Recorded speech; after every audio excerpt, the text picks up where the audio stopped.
Comrades, brothers and sisters, I want to welcome you here tonight for a very important meeting for working people in this country and working people internationally.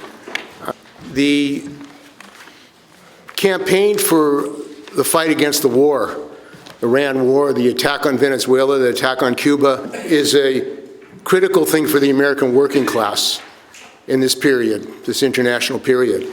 And the committee that I'm part of, the United Front Committee for a Labor Party, was formed to organize for a general strike in the United States against the attacks on the working class and the wars abroad.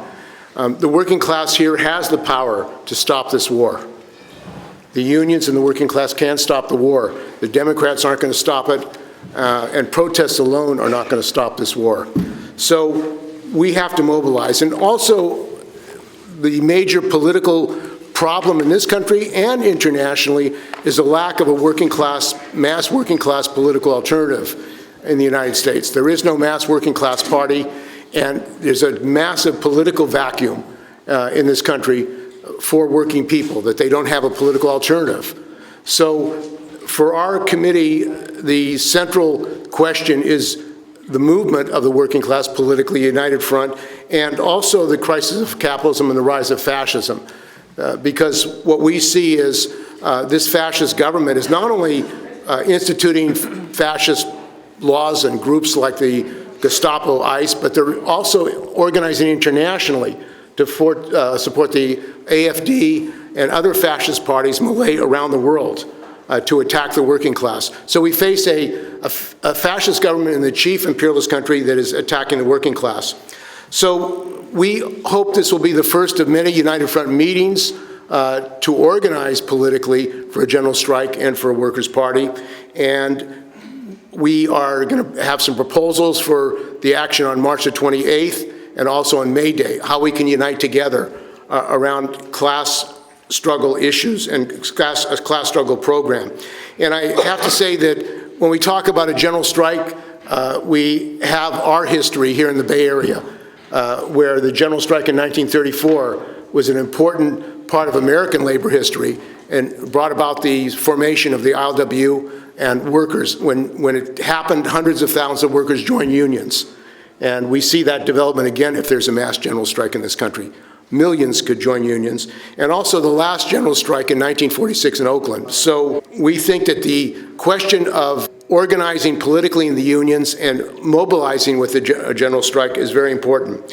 So our first speaker, who also has been organizing meetings around Northern California for Kshama, is Jeff Mackler. He's the secretary of the Socialist Action and has been active in the anti-war movement and in many movements against the Vietnam War and others. So welcome, Jeff.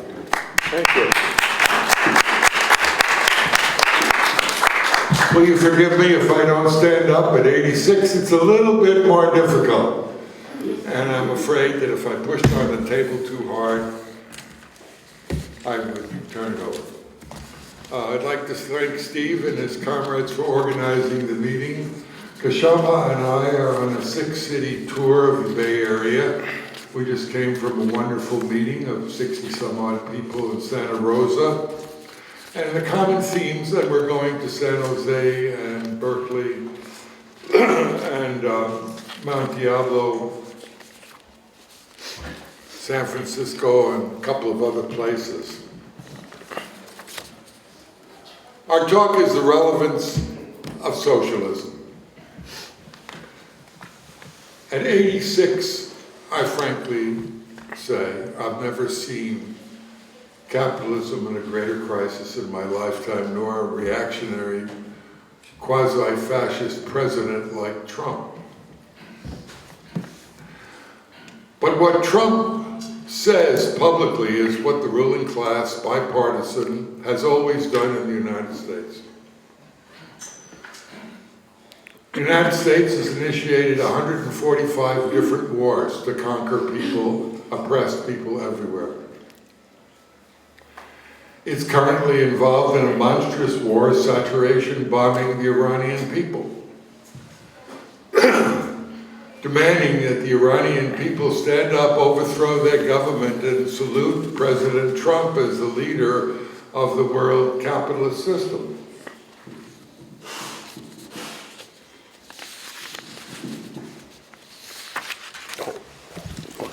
ruling class has a short memory. They don't mention any history with regard to Iran, including the United States orchestrating the overthrow of the Iranian government by installing Mohammad Mossadegh in 1953 and bringing in the Shah of Iran to rule the country.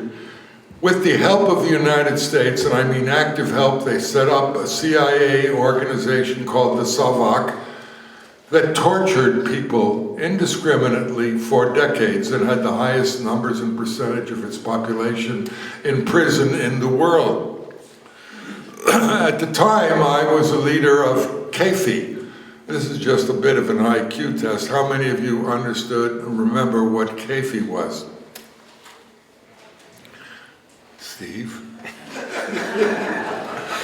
KFI was set up by my party at that time, the Socialist Workers' Party. It was called Committee for Artistic and Intellectual Freedom in Iran. Iran had the largest number of political prisoners under the Shah of any nation on earth. For our few comrades who got out, they would give public lectures stating that when they were held in the 10th story of a building in Iran, the SAVAK agents debated what time they were supposed to push him off the building and kill him. Mass murder was the norm. Iran had the largest army in the Middle East, totally funded by the United States. And to be frank, we used to joke that if there was one country in the world there'd never be a revolution in, it was Iran. It had a monstrous death squad, a well-armed US-financed army, brutal oppression of oppressed nationalities, and it was sitting on oil that was owned by the imperialist countries. And then a relatively obscure cleric, the Ayatollah Khomeini, got on a plane in Paris with one of our comrades, by the way, Ralph Shulman. Ralph Shulman was the co-director with Bertrand Russell of the US International War Crimes Tribunal. And he was an observer at the time, and they landed in Tehran and announced they were going to overthrow the Shah, which we considered extremely unrealistic. What happened at that time, in 1979, was unprecedented. 7 million people took to the streets to welcome the exiled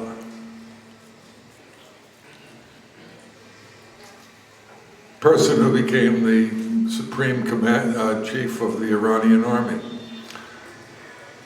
Under the pressure of this mass mobilizations with 7 million people in Tehran, the government disintegrated. The Shah fled to the United States, and the public demanded that their sons in the army turned over their weapons, and the entire Iranian army disintegrated. The SAVAK was abolished, and workers set up workers' councils to rule the country in their own name, and they nationalized US imperialist oil. It was one of the greatest revolutionary events in the modern era. The world had never seen a demonstration of 7 million people, nor the Shah. By the way, it's interesting that the President of the United States is announcing that under consideration to be the new supreme leader is Shah Reza Pahlavi Jr., the Shah's son, who has been in exile ever since. They want to bring him back to rule the country. The United States wasn't going to let things go at that point. They formed an alliance with the president of Iran, with Iraq, from my memory, between now and the last meeting, I forgot his name, Saddam Hussein. And they armed and financed Saddam Hussein to go to war in a 10-year Iran-Iraq war that took the lives of almost 1 million Iraqis and 800,000 Iranians in a 10-year slaughter orchestrated by the United States to overthrow the government of Iran, headed by the Khomeini. Our comrades in Iran, and we had sent 300 comrades, we were in the SWP at the time, from the New York and East Coast branches to the French branches and to the exiled comrades in England, all of whom had to flee for their lives to survive under the US dictatorship. They all came back and they called themselves the Socialist Workers' Party of Iran. That was the American-friendly group. We had branch meetings with them in New York City. And when the United States attacked, we joined the Iranian army to defend it against the US imperialist intervention and war that lasted 10 years and slaughtered almost 2 million people.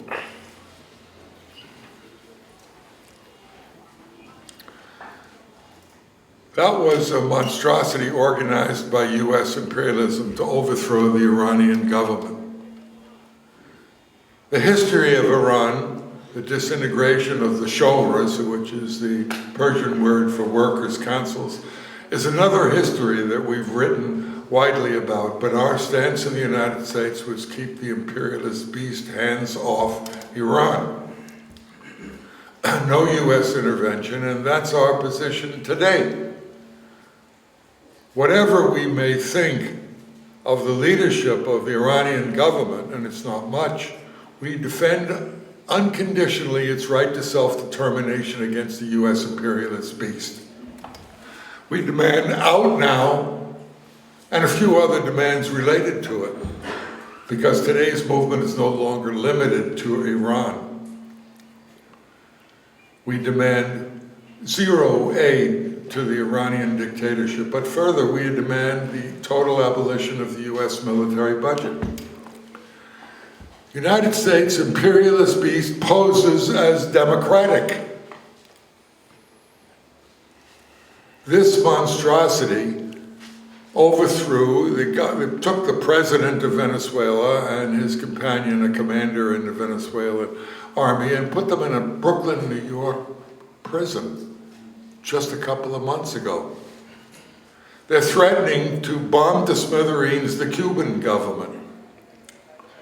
And they're threatening that any country who supports Iran will be threatened to a US blockade, embargo, and the other horrors that imperialism produces everywhere in the world.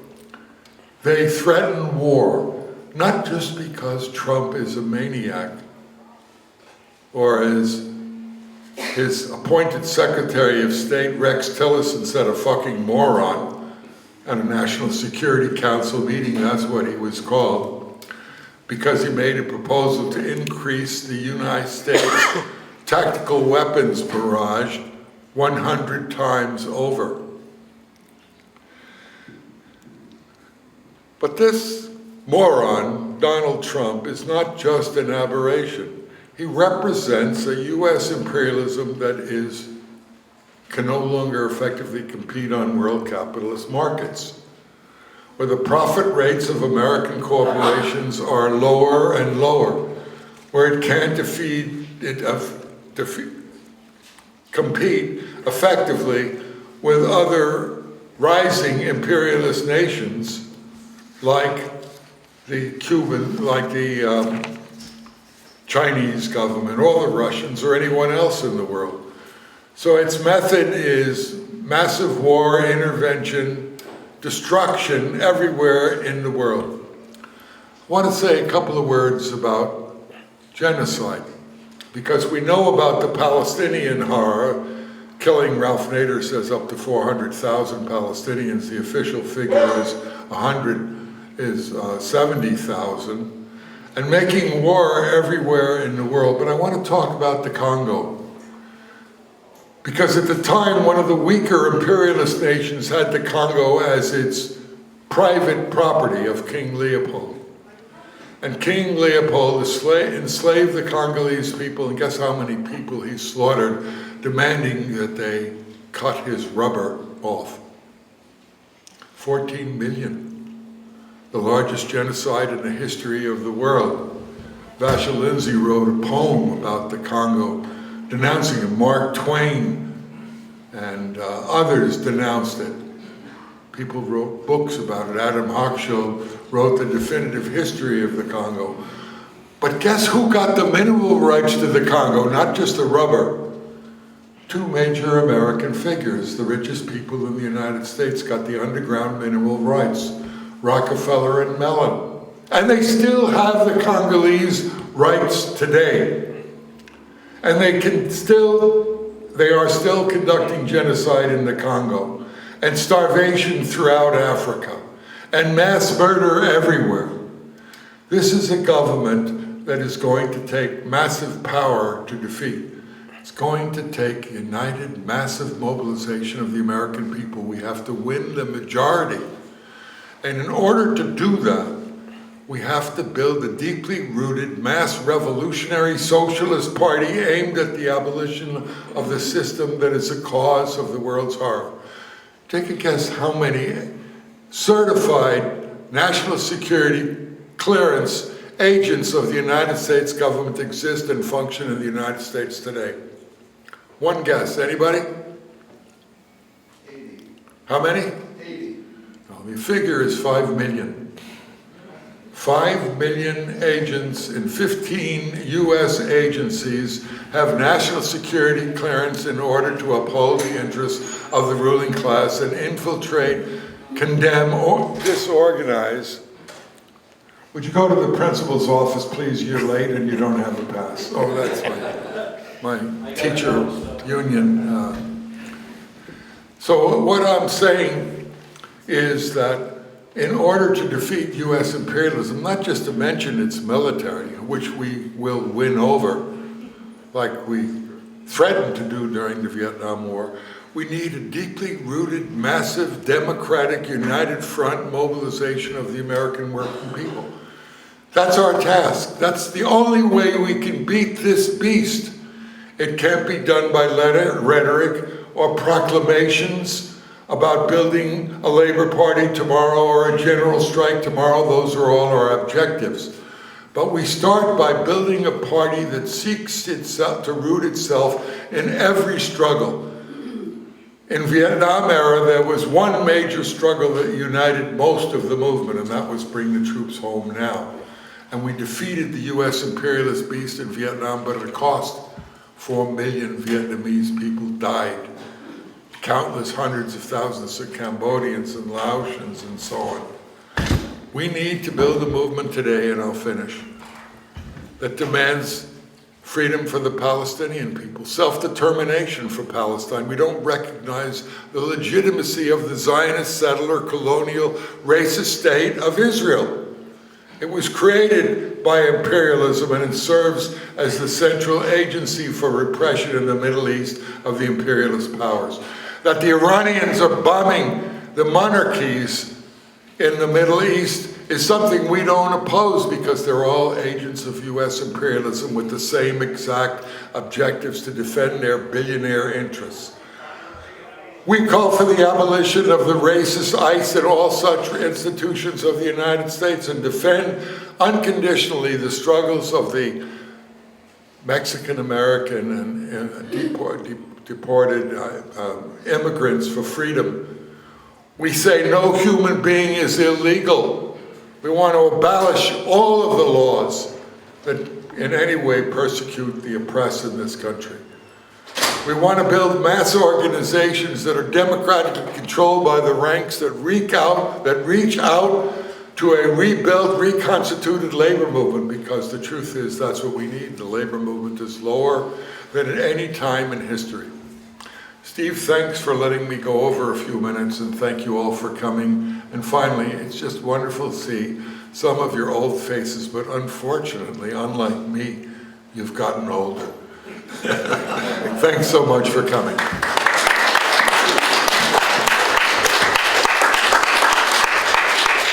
Thank you, Jeff. And I have to say,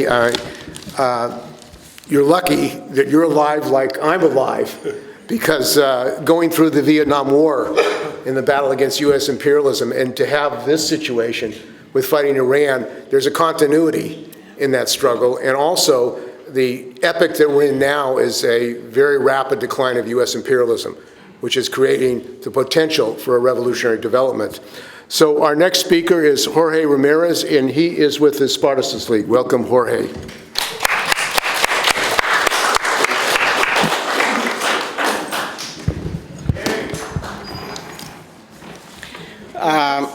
Okay, I think probably. I want to start by thanking, Jeff. Pardon me? Oh. I think. Okay, how's that? So, Jeff, I also wanted to thank Steve for inviting us to be part of this panel discussion. And I do commend his commitment to foster camaraderie debate within the left. It is very important. I don't need to tell you that the world is becoming an increasingly dangerous place. Trump is unleashing terror and murder from the streets of Minneapolis to Tehran. But contrary to what some argue, these are not just the actions of a madman. No. These are the desperate efforts of U.S. imperialism to regain its total domination of the planet. And let's be clear, the Democrats might make some timid objections to Trump's methods, but they fully share his aims. Trump's return to office was made possible by liberal Democrats like Genocide Joe and Kamala Harris, whose woke politics repelled workers while their economic policies drove workers to ruin. It's going to take a real counterforce to stop Trump's all-sided attacks. We do need massive protests with the unions and working class more broadly on the lead. If working people are going to defend themselves, let alone actually improve our lives, we have to wage a collective fight under our own steam and in opposition to both parties. So we in the Spartacist League welcome Comrade Sawant's congressional campaign against Democratic Party incumbent Adam Smith as a rallying point for all those looking to begin such a fight. Her fiery opposition to the two parties of capitalism sets her apart. And she doesn't just reserve her fire for Democratic Party war hawks like Smith, but also, and this is crucial, she directs it against the current darling of much of the left, Zoran Mamdani, who has proved himself to be a willing accomplice of the billionaires and the Democratic establishment. After years of trailing in the wake of Democratic Party liberalism, the forces of the left today are greatly reduced, splintered, and largely irrelevant to the working class. Kshama's campaign offers the opportunity for socialists of all stripes to begin to turn this around. The left as a whole has every reason to mobilize support and votes for her. Her election platform is made up of demands manifestly in the interest of working people. Shut down ICE, end all military aid to Israel, free health care for all, right? To her credit, Comrade Sawant has organized her campaign to draw in other left groups to work together for common goals while debating our best strategy to achieve them. Yet in an act of pure sectarianism, the Seattle DSA, which itself opposes establishment Democrats, blocked a vote on endorsing Kshama sought to block a vote on endorsing Kshama because of her criticisms of Mamdani. In fact, as I understand it, they voted against. But Yesterday. at the same time that these same DSAers themselves argued that Zoran should be held accountable to socialist principles. We're also giving critical support to candidates of the PSL in California and the Bronx. We think that petty organizational concerns should not stand in the way of the PSL endorsing Sawant's campaign, and similarly, for workers to strike back in turn to support the PSL's campaigns. This would signal a commitment to build working class resistance and not just making gains for one's own organizations. The fight to stop Trump is hampered by the crisis of the left. As the comrades of Workers' Strike Back say, it is time for the left to organize together in a non-sectarian way, allowing different views to be aired and debated. In that spirit, I'll offer a few of our views on how to stop Trump and make the left relevant to the working class today. Comrade Kshama and the Workers' Strike Back recognize how the Democratic Party wokeness has pushed many workers into Trump's arms. However, such liberalism is not limited to the Democrats. It is because the left has long embraced the liberal view that social problems are fundamentally moral in nature that it has proved incapable of providing answers and rousing workers in necessary struggle. The liberal strategy is to get people of all class backgrounds to band together in the name of doing the right thing. This is a far cry from setting workers in motion in a class war against this country's rulers. Let's consider this in terms of one of the subjects of this meeting, the raging conflict in the Middle East. The no war on Iran call is very popular on the left. We've been to demos about it. Such a call is indistinguishable from liberal pacifists. The war needs to be stopped, quite right. But there is a stop in the war and stop in the war. Trump could call the war off tomorrow, as he did with the previous 12 days war on Iran, and then go launch terror on another front. That's not what we want. What's needed is to mobilize the working class to take the kind of actions that would cripple the US war effort. For that, you must be clear you're arguing for the workers to take sides with Iran, which is waging a just defensive war against US imperialism and its Zionist ally. The defeat of US imperialism would strengthen all those forces fighting against them, especially here in the belly of the beast. Workers in this country are, and should be, plenty anxious about the war and the economic chaos and working class deaths it promises. But they will be moved to action against the US war effort only if they recognize that doing so will benefit their overall position. Pacifism just makes it more difficult to instill an anti-imperialist attitude, which is necessary. The US-Israeli war in Iran is an extension of the genocide in Gaza. And so the defense of Iran is the best way to advance the fight for a free Palestine right now. Okay, another headline in this meeting is time for a general strike. Now, after January 23rd, the call for a general strike has been in everybody's lips. But as Comrade Sawant and ourselves have already noted, there was in fact no general strike in Minneapolis that day. There was a courageous outpouring by working people and others. There was a potential for unions to become a real force, but the labor leadership in the city sabotaged the collective mobilization of their own members, hiding behind the no-strike clauses in their contracts. I'm sure everyone in this room wants to see the working class take real action. But just talking up a general strike and denouncing the business union bureaucrats is not sufficient if we do not deal with the obstacles in our path. Look around you. The working class is demonstrably on its back foot. By and large, keeping its head down, economic strikes are few and far between. Years of liberal browbeating of workers as their conditions got worse have driven a further wedge between many workers and immigrants, black people, and other oppressed groups.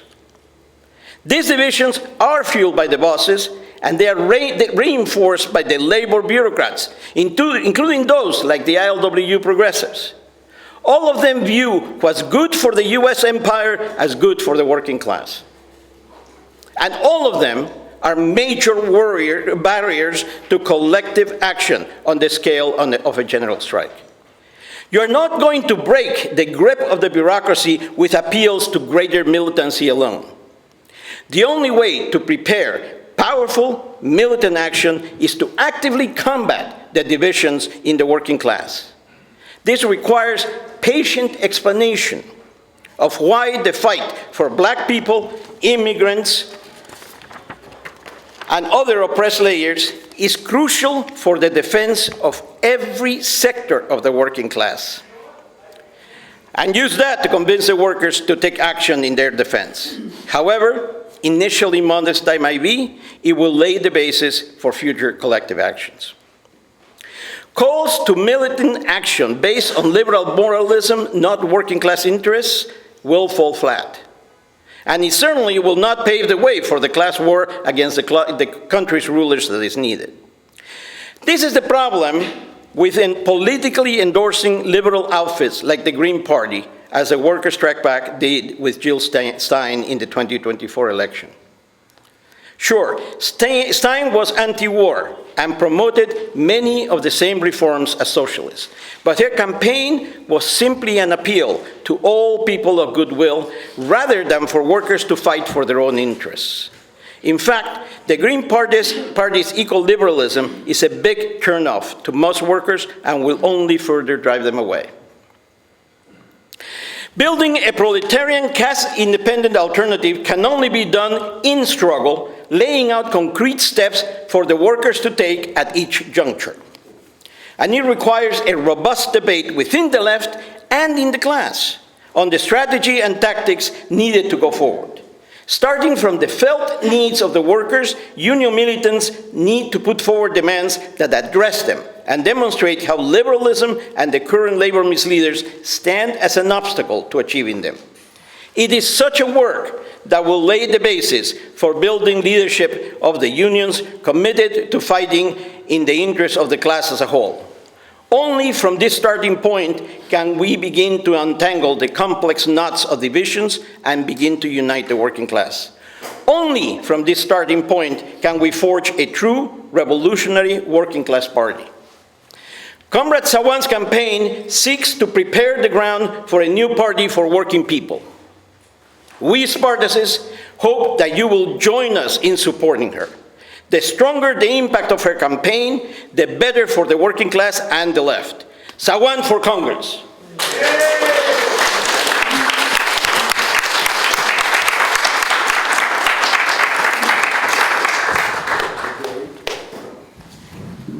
Thanks. Our next speaker is Berta Hernandez. She's with Socialistas Sin Fronteras. Socialistas Sin Fronteras. Thank you. The first thing I want to say is that it's good, very good to be here. Many of us have dedicated our life to socialism, with some successes, with many no successes. And as our comrade here was saying, is that there has been no healthy debate or a healthy way of resolving our many differences. And we are here with this in front of us, in a very difficult situation, not only because of Trump and because of the imperialism and him being the instrument to execute the politics of imperialism, but because also we are in a very difficult situation in terms of where we are living as a planet and the catastrophic events that are coming our way. So it's a very complicated times, and the fact that we are all here, and the fact that someone is here, and you invited her, and you invited all of us to be here is really important, I believe. And I hope that we can build something out of this meeting. Why a general strike is necessary? In my organization, we have been saying that for a long time, and many other organizations, many socialist organizations, it's important to show the power of the working class in terms of being able to take the means of production, to stop them, and that's the way that we can really confront capitalists. And we have said that for decades. And we have said that in the recent 5 years, recent years with the increment of aggressions. And then we drop, obviously, it has been necessary that we need a general strike to stop the intervention that we have now in Iran, also in Venezuela, also against the military help to Israel to massacre the Palestinians. So it's in everybody's minds and politics and leaflets and newspapers. And also, one aspect is also the abuses against immigrants in the United States, to a point that it has raised a different level. We have an immigrant community that has been without immigration reform for more than 30 years, that has been living in the shadows without having the right to work, the right to go back to their countries of origin, and many other disenfranchments that they face. But this one was completely impressive, the way that they were able to take the due process in terms of how to deal with immigrants and being able to capture them, to sequester them without rights and take them away. Just in San Francisco, more than 120 people were taken from 630 Samson here. Half of them had been deported. The other half, some have difficult cases, and an important number, we don't know where they are. Because it's prohibited by the Patriotic Act 1 and 2, that they don't have to tell you anything because it's against national security. So it's a situation under siege. I'm not saying only in San Francisco, in the whole country. I refer to San Francisco as where I live, that's where my community is, and that this impact of these people that has been taken just from Samson, because other people have been taken from other places, has caused a situation of terror among the community, the children, the teens, etc. So my organization, being an organization that has been fighting for immigrant rights for a long time, we also said, yes, we need a general strike to stop ICE, to demand the disappearance of ICE and full rights for all immigrants, because it's not only the question of that we see today in the attacks against immigrants, but the life that they have been living for decades, like under the table in substandard conditions and situations in this country. When we started a campaign against ICE. It was called ICE Out Bay Area General Strike Committee. And we wanted to say, okay, we have been saying in the leaflet that we want a general strike. Let's do something about it and try to make a general strike or wherever we can to do this. So we started to speak with our places where we work, to our unions, and only 3 unions put attention to us. One, it was a union teachers in Pacifica. They voted in favor, and then they realized what they have done at the leadership, and immediately our comrade was attacked, and everything went back. Another organization is where I work. My union is the IFPTE, and we discussed it among my co-workers. We put a petition, we went to the union meetings, and we tried to pass this resolution of calling for a general strike on October 24th.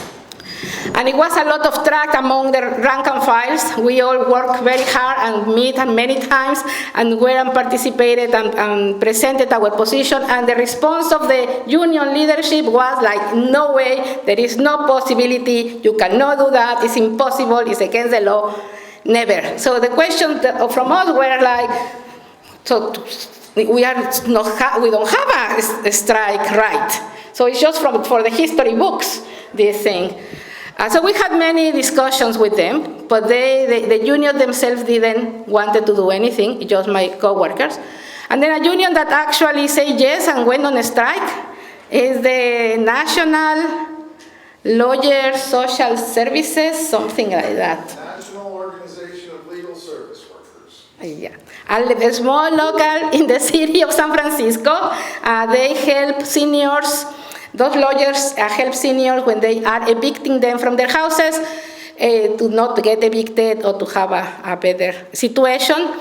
So they actually went into the strike that day, and they called others to go on the strike. And then what we did, it was just a picket line around Samson. We were preparing that when the announcement of the federal troops were coming to San Francisco. And it was a little bit of commotion, and a lot more, and people started to participate more because of that, because of the threat that was almost immediate. And then you know that the mayor called Trump, and I don't know what they did. The fact is that they didn't actually came to the city, they just came to Oakland, and it was some reaction over there. So it was well attended, it was very alive, it was not a general strike, it was not a little strike, it was just an action, an activity. But after that, the conversation about that general strike, it continued to expand. And as you were saying, the fact that we need to work very hard to make this part of the conscience of workers is absolutely true. So we have been in our little corners of the city trying to make this effort and explaining to many of the people that we work with, that we live with, why it's important, the general strike, that's the only possible solution. And why we only focus on the general strike in regards to ICE, because that's the community that we belong or that we work with and that we have been working for decades. And we wanted to focus in only one issue in terms of focusing in a larger issue, because as we see it today, everything can be solved by the general strike. We really need to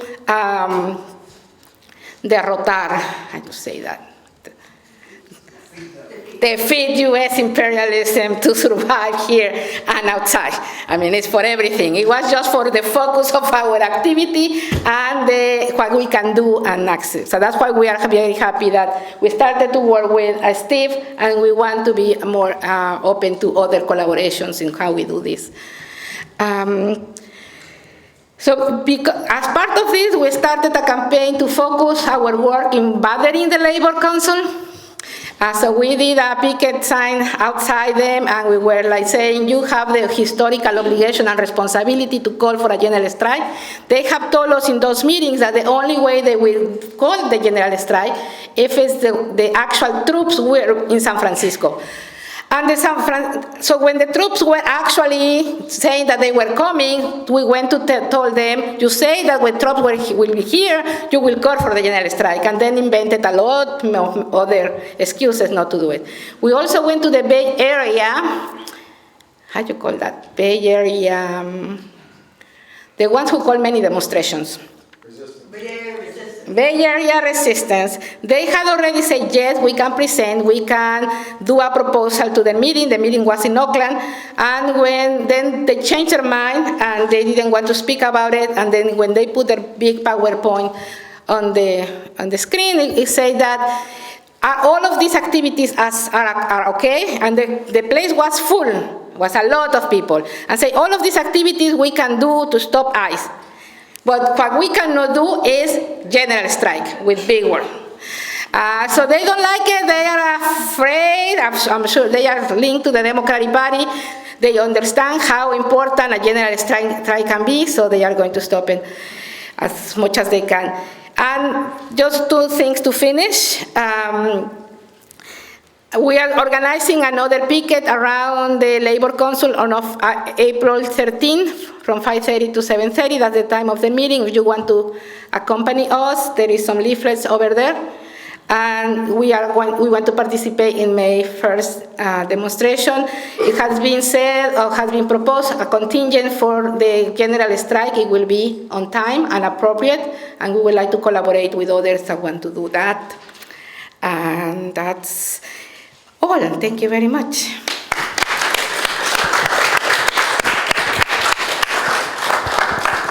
Thank you, Berta. And I think that we want to support that and help build that action for a general strike. We have to unite and get that out and make it a political issue of the day in the working class. And speaking of San Francisco, you have over 70 billionaires in San Francisco, even more than Seattle, even though you have one of the richest in Seattle.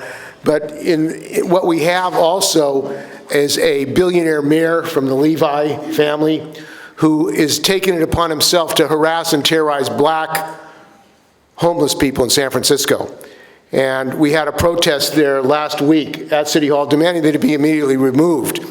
If he was a city employee and he created a physical altercation and a police attacked a homeless person, shoved him twice, and the mayor ran away when this incident took place, and they arrested, of course, the black resident and another guy. But that's the kind of racist, open racist attacks you have in San Francisco, with the mayor, Trumpite mayor, actually attacking residents in San Francisco. And at the same time, there's an attack on the black workers in San Francisco, particularly city workers, because this racist attack on the black and brown working class is a fascistic attack. They're getting rid of any protections for black and brown workers, and they're systemically getting rid of firing them. Of the 700,000 federal workers who have been attacked, large numbers of black women workers have lost their jobs as a result of this racist attack. And that's part of the plan of this racist program, fascist program, Project 2025. So our next speaker is Cheryl Thornton.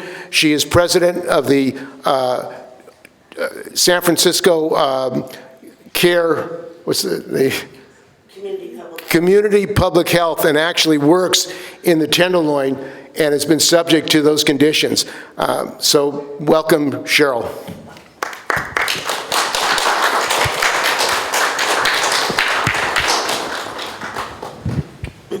Good evening. Okay, so again, my name is Cheryl Thornton. I work for the Department of Public Health in San Francisco, and I'm currently the chapter president for SEIU 10-1 Community Public Health Chapter. That it encompasses all the outpatient health clinics here in San Francisco in the different districts that provide public health and primary care, as well as that includes population health, where they manage epidemiology. So, Steve, do you have, I'm going to start with the question. Well, I mean, the question is, what are the conditions and why do you support Labor Party in the jail strike? Oh, okay, so the current conditions here in public services, it's under attack. It has been for years. But during the pandemic and COVID, these contractors were, the contracts exploded. They tripled in size. And so some of the big nonprofits like Health Right 360, Felton Institute, they have privatized a lot of the public health services. So there's lots of CBOs. So now in my union, SEIU 10-1, I'm a public worker, and what they did was they organized with nonprofits in our union, the same people that got the contracts to do work within the health department. So we have a lot of CBOs, and I just want to give one fact or number, but so the mission of public health is to uplift the underserved communities so that they could have better social determinants of life, improve their health, their housing, things of that nature. So citywide, the median age for a city, well, let me start here. For a black resident in San Francisco, the median age is 62. They lived at 62 years of age. And citywide for everyone else, it's 82. And it's partly because of the systemic policies, the racist policies that San Francisco incorporated many years ago around redlining, which redlining produced, lower property values. They also produce lack of grocery stores, healthy choices, things of that nature. So the people that live in District 10, they live almost 20 years, they do live 20 years less than other people because of the environmental situation and things of that nature. So with that being said, I identify as a Black female worker in the health department. And I started working in the health department in the 90s. I actually started in high school. What brought me to San Francisco, my parents were part of the Great Migration here from the South. But after serving in the Air Force, my dad had an opportunity to come and go to dental school here at UCSF. So that's what brought me to San Francisco and to the public health clinic. So I started volunteering there when I was in high school, then I went to college, but I ended up working there all my life. And so, so the policies that are embedded in the system, I don't know how many people know about urban renewal here in San Francisco, but urban renewal, if you read about it, it was to remove the blight in the inner city because they said that high-paying jobs, accounting, administrative, managerial jobs were coming here to San Francisco and people would be coming with it. So just like there was a great migration from the South for African Americans, there are also a lot of people of white descent, white European descent that came here as well from the South. And so those are those jobs for the accounting and managerial and administrative. So what they had to do is remove the blight. And that was the earth. So they created these policies, you know, people know about this, of urban renewal that removed the Black population. And so it went from 20% of the population in San Francisco to 5%. And we're one of the only populations that this has happened to currently. It happened to the Native Americans and went all the way down to 1%. So with that being said, the way that happens in relation to working conditions, oftentimes Black workers are the last to be promoted, the last to be hired, the first to be fired, the most disciplined, overly disciplined.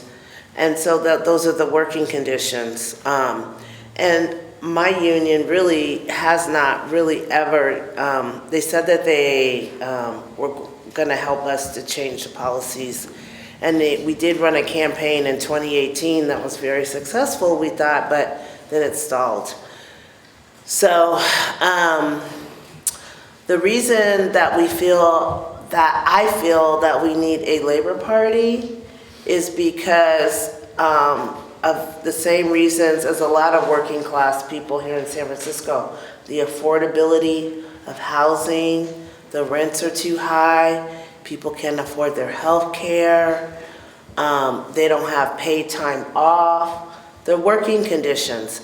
And oftentimes, because of the contracting out, like where I work in public services, they pay a third of the salary.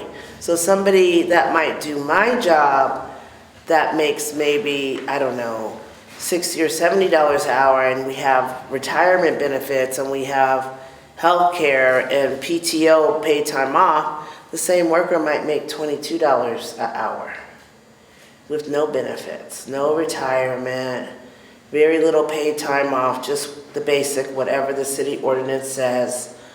And so people, they're finding it very difficult to survive here in the city. But now that so people are barely hanging on the working class anyway. So, and so in the meantime, since the pandemic, the contracting out has just escalated. And I think we went from 39 billionaires here in San Francisco to 69 in a very short period of time. And it's because people have figured out, and our unions are going along with it, of going to the Civil Service Commission and contracting out, taking city dollars that they found a loophole in the city charter where they could do this, because actually in the city charter, it says we're supposed to provide health care to all in San Francisco. We were like on the cutting edge, like the public health system that we have here in San Francisco, offering all that primary care, they don't have a lot of that in other places, and people have no access to real medical care. So now what they're doing, because of they're blaming, well, Project 2025, the BBB, which is a big, he calls it beautiful bill, it cut Medi-Cal, that our current mayor feels that since they lost $400 million from Medi-Cal, they have to cut city services, but he's going to spread it across. So public health right now has to cut $20 million, and then the contractors have to cut $20 million.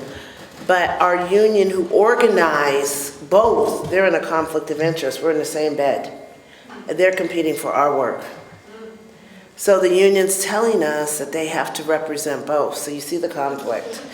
And I think they're actually, I couldn't prove it at this time, but I believe that they're even getting kickbacks, because they say contracting out is cheaper, right? But in the end, you get these CBOs that give these high-paid salaries. There's no oversight or accountability. And you later find out there's a bunch of fraud and waste. And the people that you were supposed to touch and uplift, you never did. So they remain in these conditions, so you continue to see these health disparities. You continue to see people living in conditions that they shouldn't live, and working conditions. So this is what's happening where I am, that SEIU 10-to-1 decided to organize, I don't want to say, it's not our enemy, but it's a nonprofit that's competing for our work, and the working conditions are so bad, and they pay so much less money. And so there's not a lot of accountability on what they say they're doing, but yet there's more billionaires, because they're making money off the contracts, off of the people's money. This is the people's money that's supposed to help the people. This is supposed to be about power to the people. It doesn't make sense that in Cuba, they have a better public health model, as poor as it is, and have better health outcomes than we do here in the United States. And San Francisco is a very wealthy city that had a healthcare system that has UCSF. They have UCSF doctors working at San Francisco General, but they decided, because of the cost of healthcare, to contract it out. They decided because they want to make money off of contracts, off of poor people, they contracted it out. And so the last thing I want to say is, this is all connected to the Democratic Party. They found a way to poverty pimp underserved people.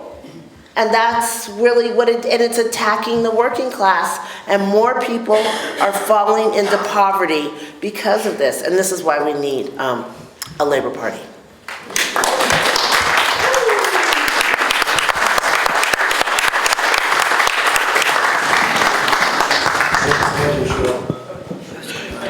And that's an ongoing struggle all over this country, all over the world, privatization and contracting out of public services, which we have to fight, which ends up fighting the Democratic Party and the union leadership, who are in bed with the nonprofit. So it's a general situation. So our next speaker before Kshama is an internationalist. He's been fighting for revolution, internationalism all over the world, and is a labor researcher, and has been fighting also with our brothers and sisters in Argentina with the PO. Welcome, Ricardo Ortiz.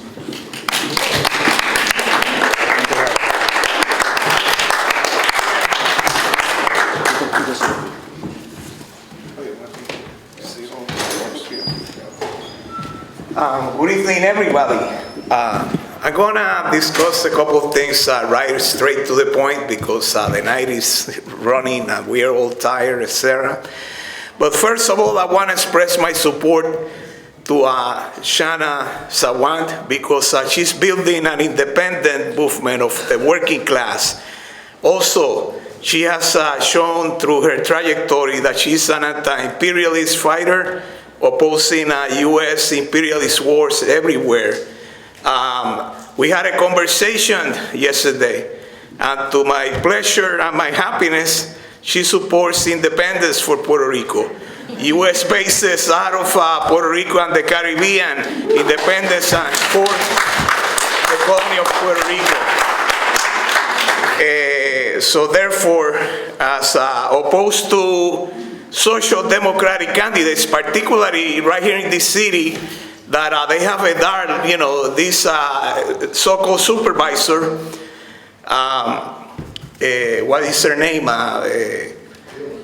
Jackie Fielder, that votes for supporting the mayor war on drugs in the Tenderloin.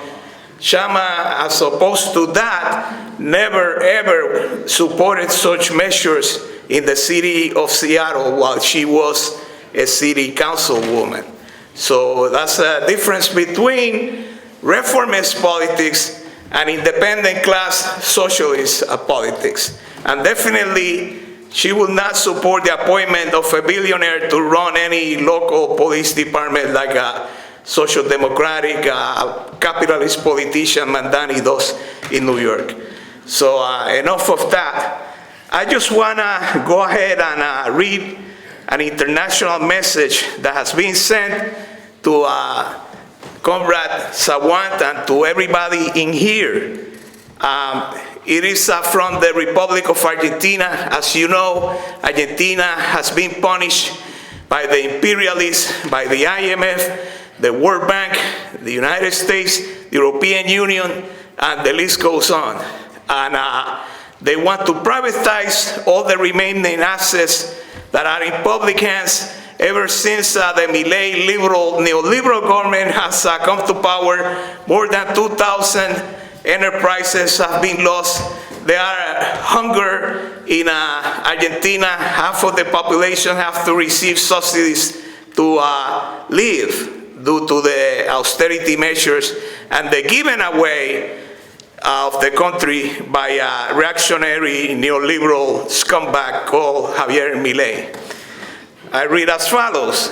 On behalf of the Partido Obrero, Workers' Party of Argentina, we would like to send greetings to the United Front gathering in San Francisco, adhering to the campaign to get socialist candidate Kshama Sawant elected to Congress. The class struggle in the United States occupied a crucial point in the international situation. As President Trump launches a frenetic neo-fascistic and imperialist attack internationally and domestically, the working class of the U.S.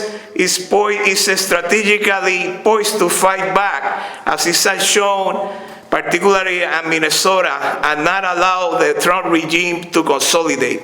A united left front that pronounces itself, as you have done, against imperialist war and for a general strike and for working class political independence from bourgeois parties through a labor party, expresses the slogans and attacks to build on the direct action and radicalization that we have seen on the streets.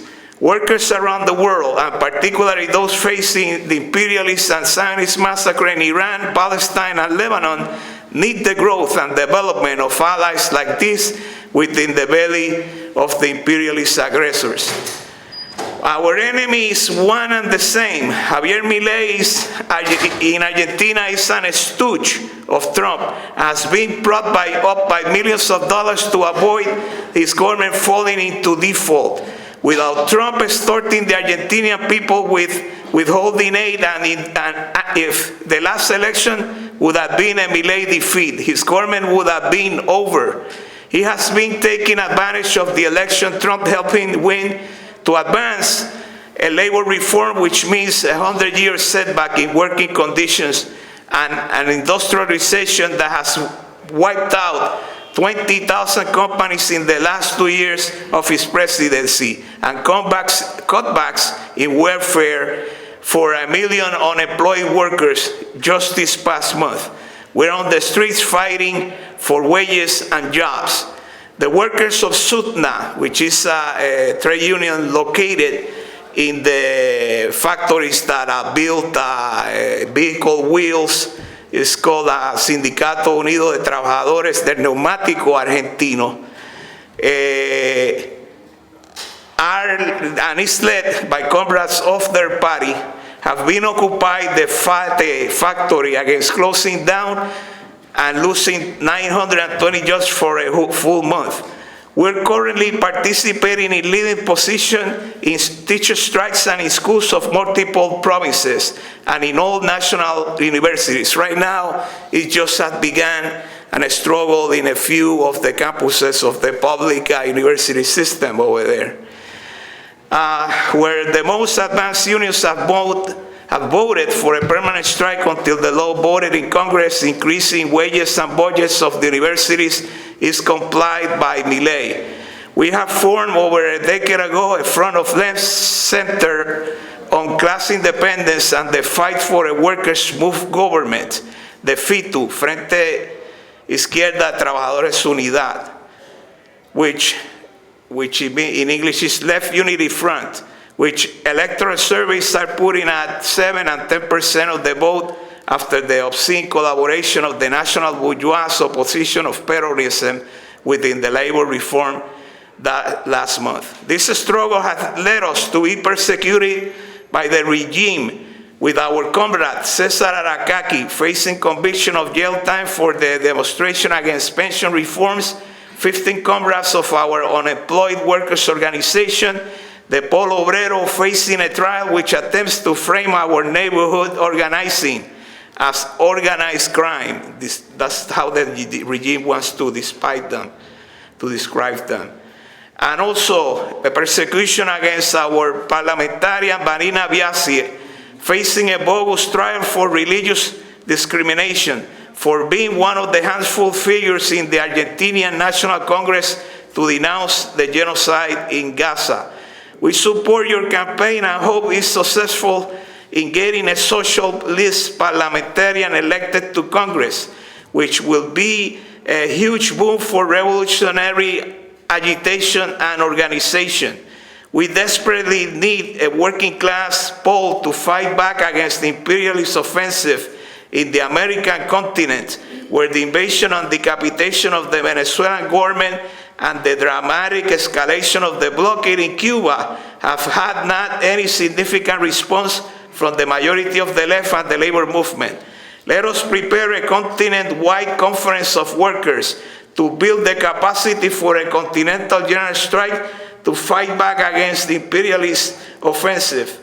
On behalf of the International Commission of the Partido Obrero of Argentina, Guillermo Cain.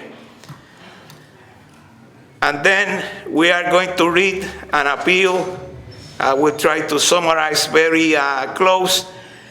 In Argentina, as I mentioned, this factory of wheels for the aviation industry and other industries have been shut down by the bosses. But 920 workers have occupied the fields, the factory, and I'm making it work. And they have got ample and wide support throughout the country. Celebrities have shown over there in the plant and have helped the workers to continue their 30-day strike. These workers have occupied the Futa factory for 30 days non-stop, making it work. They want to make it them.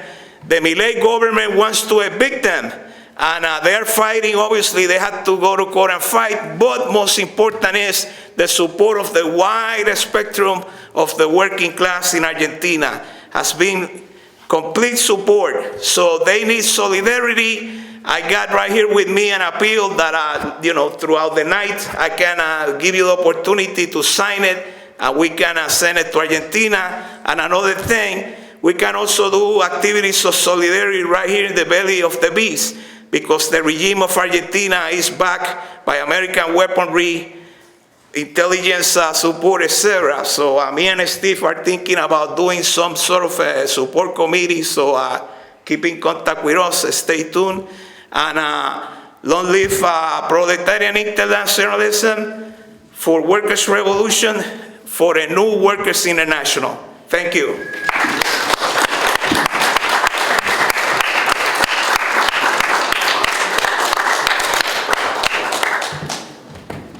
Thank you, Ricardo. So internationalism is the order of the day. And the international working class is waiting for the American working class to move desperately. And we have that task before us to make that happen, and I think it's coming. I think Trump is helping it along, actually. So I want to welcome Kshama Sawant to speak here. She's a former Socialist City Council person in Seattle. She is a revolutionary socialist who is openly fighting for socialism in the United States. And she is taking on not only the Democratic Party, but the trade union bureaucracy, which is a major obstacle for the formation of a workers' party in this country. The power of the working class exists and continues to exist, and we have to mobilize that working class power to defend ourselves and to stop these bloody, genocidal wars that the United States is doing. And I think that her campaign, as we see it, is a vehicle for all working people in this country to unite politically and to organize around a general strike and a workers' party. So welcome, Kshama.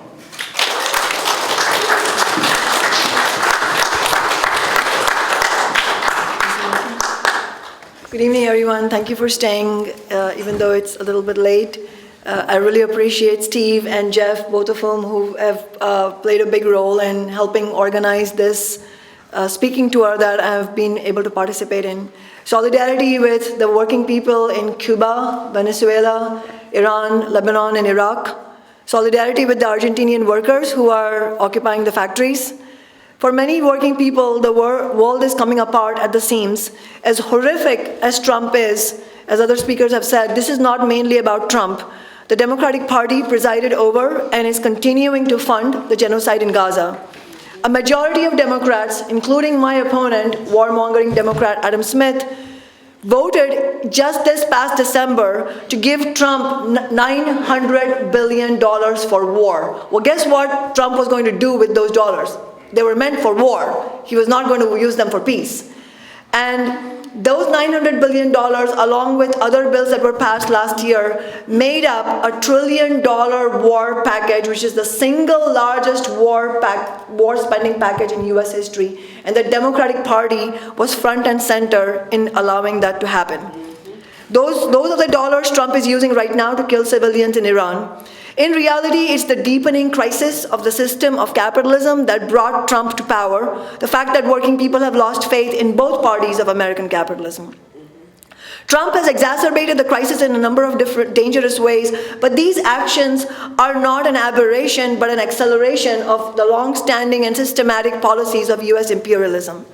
Trump is presiding over one of the most profoundly unpopular wars in US history, the war in Iran, even without troops on the ground yet. Trump's assault on Medicaid, Medicare, and public sector workers are also extremely unpopular. His campaign of ICE terror against immigrants and working people has seen a dramatic collapse in support. But on all of these counts, the policy has been fundamentally bipartisan. The Democratic Party voted to create ICE, and it has voted repeatedly to fund ICE. And while Trump is deeply unpopular, the Democrats are also, and in many polls, they are more unpopular than Trump and the Republicans. That takes some doing. The Democratic Party's approval ratings have hit a 35-year low. Support for independent politics is at its highest point in decades. A recent poll showed that 56% of Gen Z adults now identify as independents. Millions of working people are looking for a way to fight back against both parties and against the billionaires and multimillionaires. Millions are looking to go on the offensive to fight for demands like canceling student debt, ending imperialist wars, and taxing the rich to fund free healthcare. Sadly, there is very little leadership being given. Hundreds of self-described progressives, including more than 250 DSA candidates calling themselves democratic socialists, have been elected to office. But what have they done with those elected offices? One after another, they have failed to fight for working people, and they have betrayed us. AOC was one of the first high-profile DSA members elected. In 2018, when she ran her first campaign, AOC said it would be better to be a one-term congressperson than to sell out. But what did she do? She sold out. She has refused to fight for anything whether Medicare for all or the $15 minimum wage. She voted for funding for Israel's genocide in Gaza in the form of Iron Dome funding. She voted to break the railroad workers' strike. And if you break a workers' strike, you are no progressive. You're certainly not a socialist.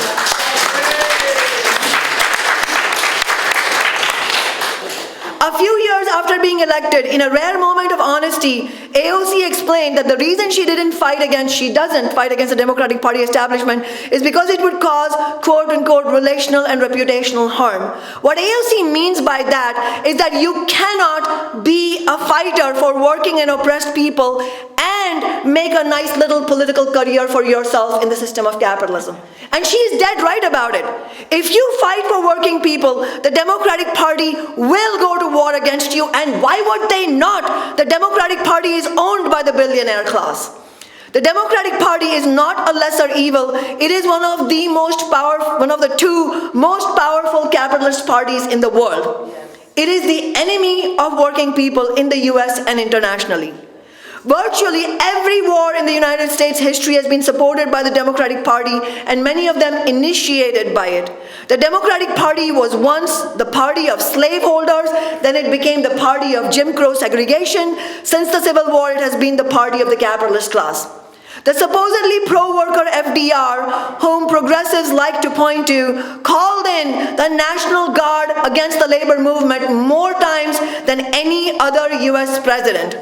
The New Deal did not come from the benevolence of FDR. It came because there were Marxists and other militant labor organizers who organized general strikes across the nation, including the 1934 general strike in Minneapolis, all of which put FDR's back against the wall, and the New Deal was a concession that was wrested from the hands of the capitalist class under the threat of revolutionary movements and the threat of a labor party in the US.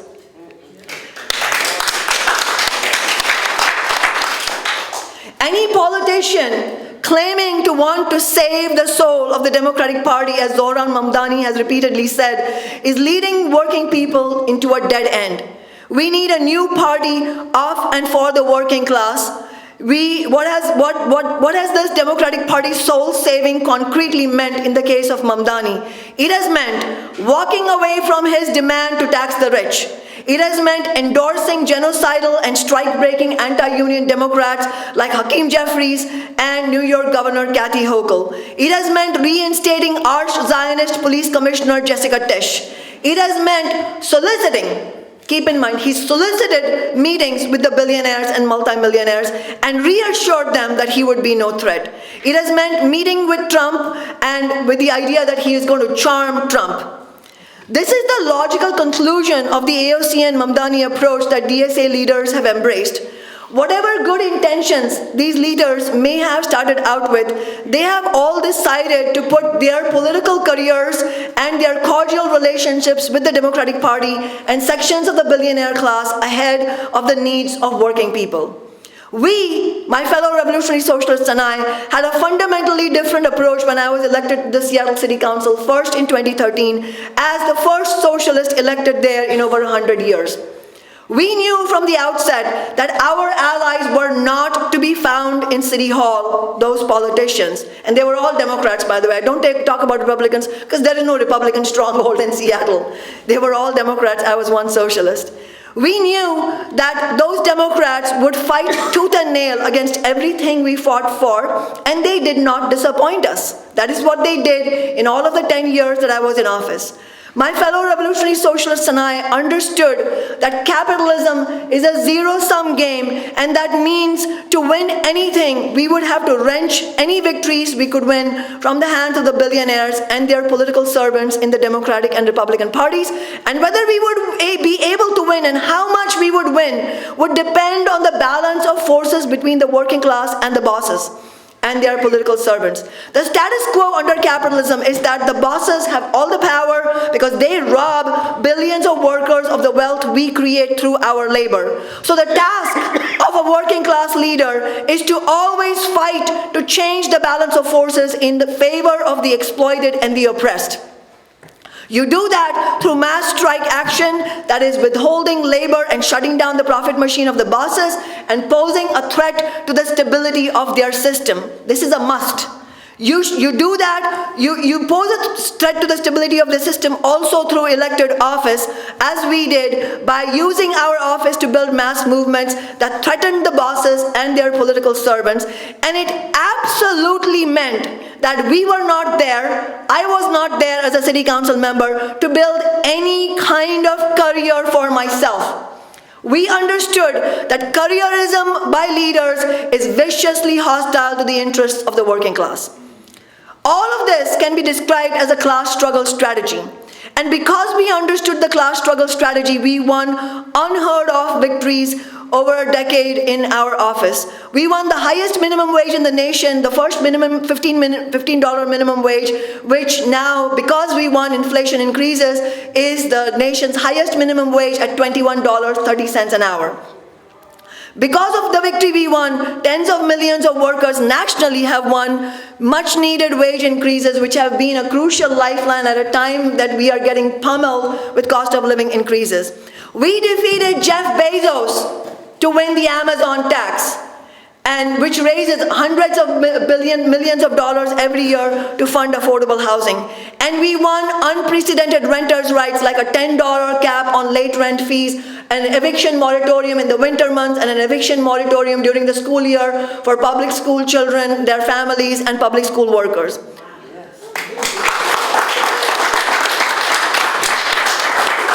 And as I said, all of this was won only because of our class struggle strategy. We didn't invent the class struggle strategy. These are the ideas of revolutionary socialism. They were the basis on which the workers in Russia, with leaders like Lenin and Trotsky and other Bolsheviks, carried out the 1917 Russian Revolution that overthrew capitalism, the most progressive event in modern human history. What we did was put Bolshevik ideas into action in Seattle over a decade. We took on the billionaires and their political representatives, and we won again and again. Sometimes your class enemies give you the best compliments. Corporate landlord lobbyist Jamie Durkin, who was the lobbyist the whole time I was in City Hall, explained, he was very frank about it after he retired. He said publicly that every dollar that the corporate landlord lobby spent to lobby City Hall in their interests was wasted when I was in office, because they could not win. The corporate landlords could not win. It's a fact. He said that that was because the Democrats, and these are his quotes, he says, they say all the right things in the offices, meaning right things in favor of the corporate landlords. They say all the right things in their offices, and then they get out into the podium and it all goes south because of Sawant's army. And what they meant was the fact that we relentlessly used our office to mobilize a fighting movement of renters and working people. That's what he referred to as the army, and he was right. That is why the real estate lobby could not win.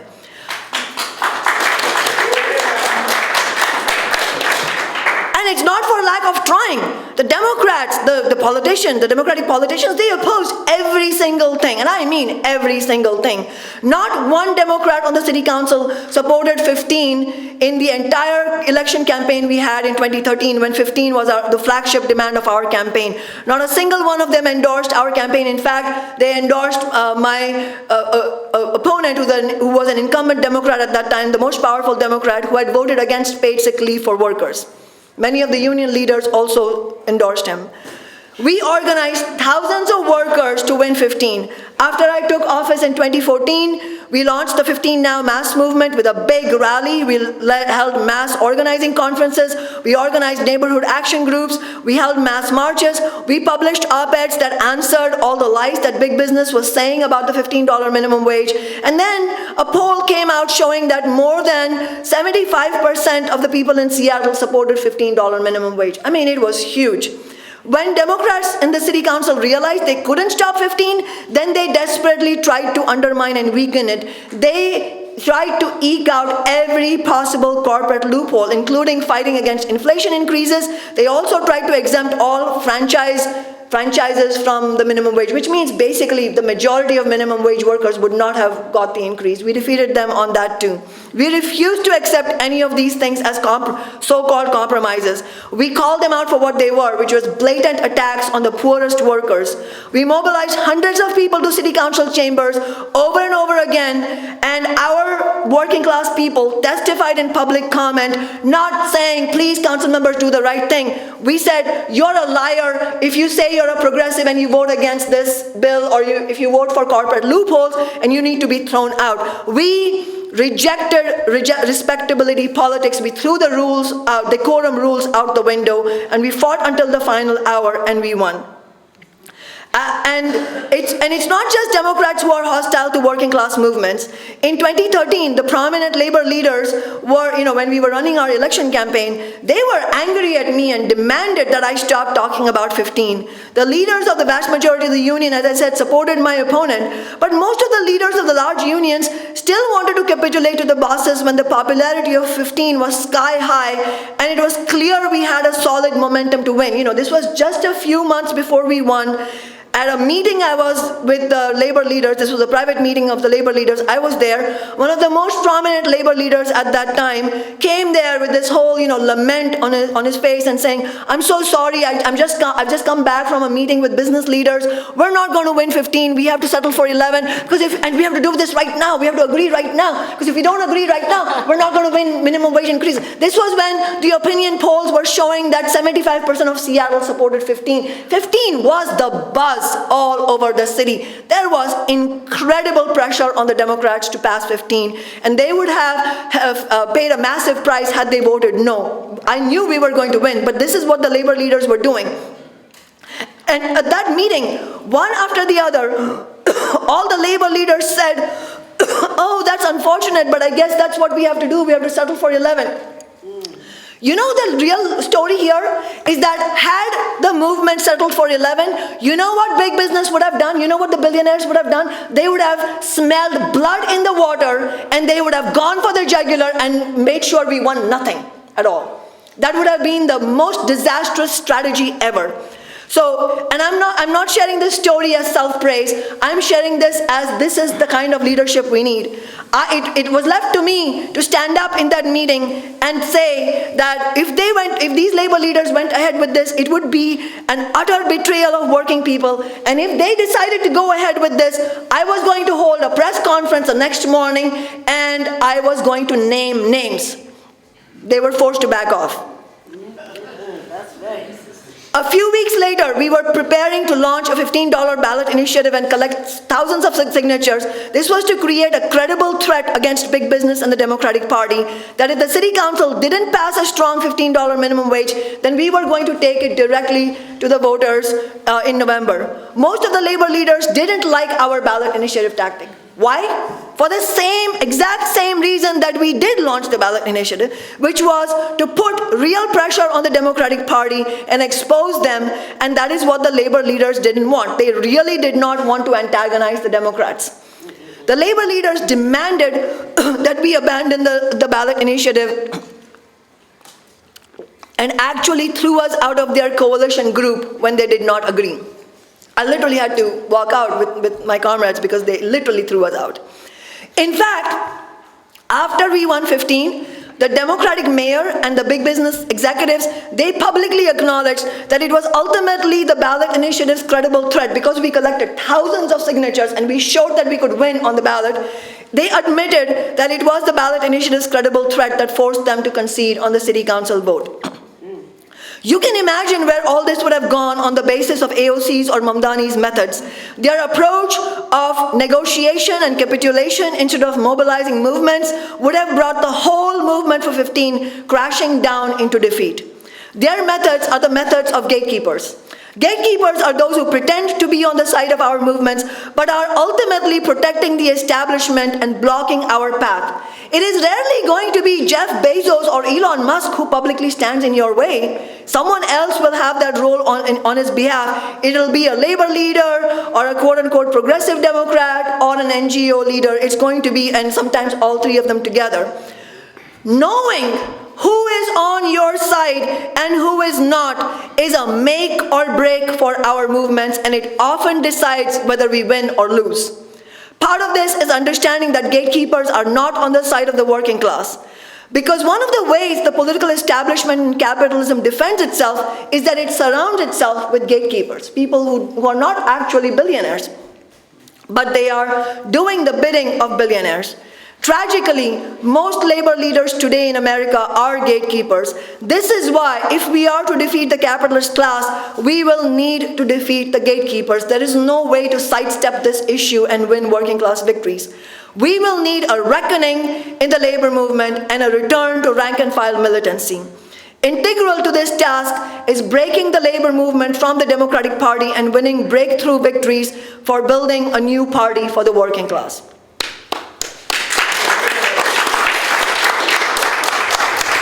And in order to do that, we have to be clear that the Democratic Party as a whole is the problem. That means understanding the actual role of progressive Democrats. Progressive Democrats don't exist in order to move the party to the left and win some victories, because they haven't moved the party to the left, and they sure as hell haven't won anything for us. Their actual role is to give cover to the capitalist agenda of the Democratic Party, and most importantly, to keep tens of millions of working people shackled to the two-party system in perpetuity. But working people want to fight back. They want a new party for the working class. The problem is that we are not organized enough right now, and the basic ideas of class struggle have been in retreat. That is why it is our job as socialists to bring back the class struggle approach of the Bolsheviks, not just in theory, but by concrete organizing. This is why we have launched Workers Strike Back and my Marxist organization, Revolutionary Workers, to carry forward those ideas nationally, and I hope you will all join us. So what is to be done now? What is to be done concretely at this moment? The way we approach this question is to ask ourselves, at this moment, what is the best possible opportunity to make the biggest possible breakthrough for the working class? And tragically, because of the situation in the labor leadership and the obstacles that they and the NGO leadership and the progressive Democrats pose, we genuinely believe that this campaign to elect an independent revolutionary socialist to the US Congress is the most important campaign nationally for the working class. Because if we can win this election, it will be nothing short of a political earthquake. Electing the first ever revolutionary socialist to the US Congress will be nothing short of a political earthquake. It can be done. We can win. We have a real shot to win, but it is going to be hard, and it is going to need the help of everyone here. It is a national campaign. We have donations from working class people from every single one of the 50 states, and also from Washington, D.C. and from Puerto Rico. People strongly support what our campaign is fighting for. Free healthcare for all by taxing the rich. National rent control and a massive expansion of affordable publicly owned housing, also funded by taxing the rich. No war on Iran, end the genocide, end all US military aid to Israel permanently, and not $1 more for imperialist war. Shut down ICE and the detention centers. You might be surprised how much agreement we get about breaking with the Democratic Party in the district. Our campaign is on the ground, campaigning every day, canvassing every day. The illusions in the Democratic Party have been shattered with millions of working class people. The problem is a lack of alternatives. What is the labor leadership doing? The labor leadership is mainly dominated by the ideas of business unionism, which is rooted in the concept of trying to find peace with the bosses, which also translates into trying to find peace with the bosses' parties. And the example that Cheryl gave is really apt to describe business unionism, where the leadership of that SEIU local is more concerned about saving privatization, which is what nonprofits are, deflecting away from the public sector, rather than standing with the working class. This is the state of the labor movement. Just in the last weeks, and in fact, I just heard this today, part of what I heard today, is the CNA and the CFT, which is the statewide Federation of Teachers and the Nurses Union in this state. They have both endorsed billionaire capitalist Tom Steyer for governor. This is a completely shameful, bankrupt, dead-end strategy, and it is our responsibility, we owe it to the working class, to talk about this from the rooftops and condemn the leadership of these unions who are not only tied at the hip to the Democratic Party, but are now doubling down on this strategy. We have to call out the shamefulness of the leadership of the United Nurses Association of California, UNAC, when the courageous 31,000 workers, nurses and other workers of Kaiser Permanente went out on strike. The leadership of UNAC, without any democratic discussion, ended the strike with no contract, no victories, and absolutely handing a defeat of the workers on a platter to the bosses. It is unbelievable, and it has to be called out. We have to do these things. We have to get out of this thinking that somehow criticizing and calling out these betrayals is somehow, oh, you're not being nice. No, if being nice, if the definition of being nice is to betray working people, then we should refuse to be nice. We should be not nice, because being nice from the standpoint of the ruling class and their servants is being absolutely betraying towards the working class. And this is class warfare. Capitalism is class warfare. We didn't choose it to be so. It is so. This is not our system. So our choices are either we roll over and accept the injustices into forever, or we stand up and go to class war back on the capitalist class and those who represent them. We have to wear class war and class struggle strategy as a badge of honor and proudly fight for the working class. And when they say, you're not being nice to this or that billionaire, you should say, yes, I sure as fuck am not being nice to the billionaires, because that is my task. Just lastly, I want to share that, as Jorge mentioned, today, just a few hours ago, I was on a Zoom meeting for the Seattle DSA convention, where we had to put a special resolution up for a vote because they are not willing to forget endorsing our campaign, which they should be doing already because it's a socialist organization, supposedly. They are not only endorsing our campaign or supporting us in any way, they refuse to allow us to apply for an endorsement. So we had to bring a special resolution forward at their city convention today in order to have a vote on whether we can vote on endorsement. They didn't allow that vote to go through. That vote was just defeated by the DSA. And some of the attacks they made against us and against me personally were quite astounding. They accused me of carrying out a vanity tour of the Bay Area and not being there in person.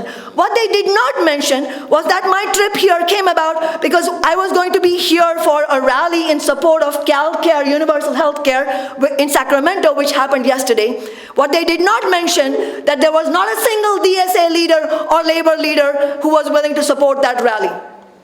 Steve and Jeff were there, Ricardo was there, but no labor leader was there and no DSA leader was there. This is the type of obstacle that we are facing, where gatekeeperism is invisible, but that is one of the most insidious enemies that we face.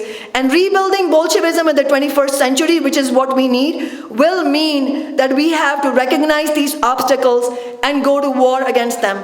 I have pledged that if elected, I will turn my congressional inauguration into a mass rally of 10,000 people in Washington, D.C., and immediately use the victory, if we can win, to building national mass movements, to win free health care for all, taxing the rich, to end the imperialist wars, and to permanently end all U.S. military funding. And I am fully confident that if we can win, there's no guarantee that we will win, but I am fully confident that if we can win, we will be able to unite working class people nationally across red, blue, purple states on a working class basis. And I am also fully confident that if we can win this election, election, it will absolutely provide the beginnings of the basis for a new party for the working class. And so I really make a heartfelt appeal to you all to please get actively involved in this campaign, and never forget that the idea of electing a revolutionary socialist to the US Congress, that's the stuff of nightmares for the billionaires and multimillionaires. I mean, it's their nightmare. Let's make their nightmare come true. Solidarity. The Partisan Defense Committee, and I wanted to give you all a report on a very important case. On March 13th, after a federal frame-up trial in Fort Worth, Texas, 9 anti-ICE activists were found guilty of material support to terrorism, conspiracy, and other bogus charges. The witch hunts against these activists is the front line in Trump's campaign to outlaw Antifa and anyone who opposes government policy. These verdicts are bad news for all anti-ICE protesters, leftists, working people, and the oppressed. Most defendants face 10 to 60 years sentencing. We say drop all the charges and free the Prairieland defendants. This case stems from a protest on the 4th of July by about a dozen people near the Prairieland ICE Detention Center in Alvarado, Texas. The plan was for a small nighttime noise demonstration, setting off legal fireworks to let those inside know that they were not forgotten. For the feds, that's conspiracy to use and carry an explosive device and terrorism. And what was the prosecution's proof of conspiracy to commit terrorism?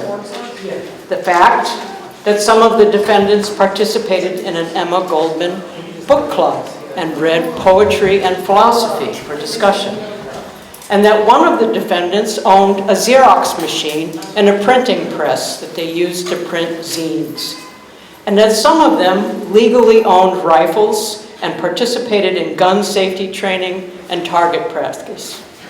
All these activities are legal in Texas. The feds' terrorism accusations are the same lies they used against the pro-Palestine encampments and against anti-ICE protesters that they murdered in Minneapolis. Last month, congressional Republicans and Fox News painted the DSA and PSL as possible foreign agents for connecting ICE crimes to those of U.S. imperialism. Regardless of differences over strategy and tactics, leftists need to have each other's backs.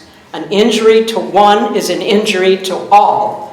Defense of the left and minorities is also in the interest of the entire working class. The government will use these same terrorism charges against striking trade unionists who organize to stop scabs on the picket lines.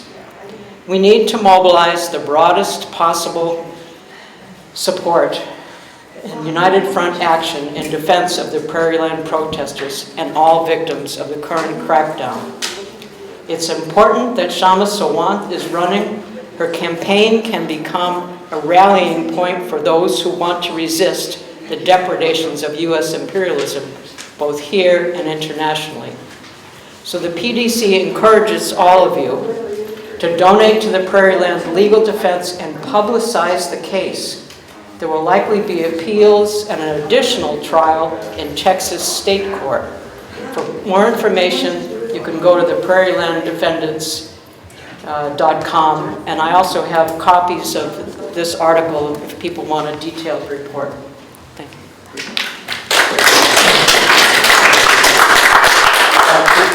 Yeah, one point that I wanted to make about our view of the fight for a general strike is, of course, I and others, United Front Committee for the Labor Party, want Kshama to win, but I think we also have to recognize that the government, this fascist government, cannot afford to have an election.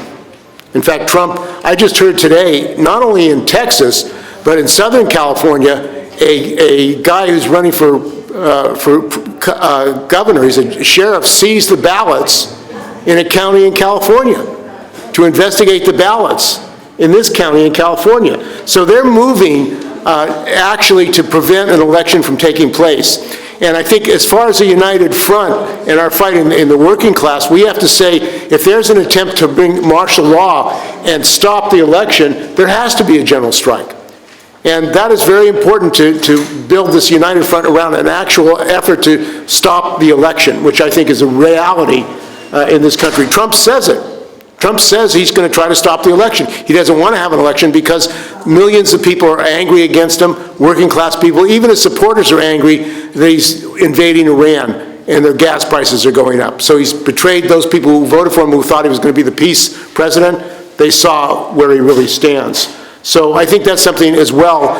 We have a program that we've written about why we need a general strike, and I think we have to think about programmatically the demands for a general strike that we want to come out of a general strike, not just about Trump, but a system, the challenge of a system programmatically.